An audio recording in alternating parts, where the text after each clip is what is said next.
এই বাবু, এ বই কি তোমার? না। ভালো করে দেখো। না, এটা আমার না। তোমার বই মনে হয় এটা। না। দেখো, তুমি কি আমার সঙ্গে যাইবা এখন? হ্যাঁ। আর কিন্তু কোনো বাড়ি ফিরতে পারবে না। আচ্ছা। ঠিক তো? কানলে কিন্তু হইব না। না। আচ্ছা চলো যাইগা।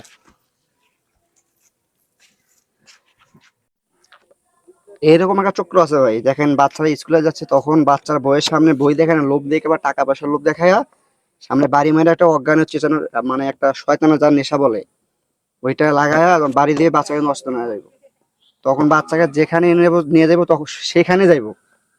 এই জন্য বাচ্চাদেরকে সাবধানে স্কুলে বা কোনো জায়গায় পাঠানোর সময় সাবধানে পাঠাবেন।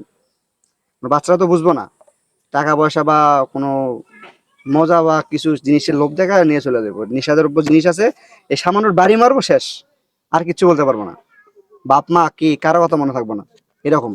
বাচ্চাদের কোন সময় যায় একটু সাবধানে পাঠাইবেন। ধন্যবাদ।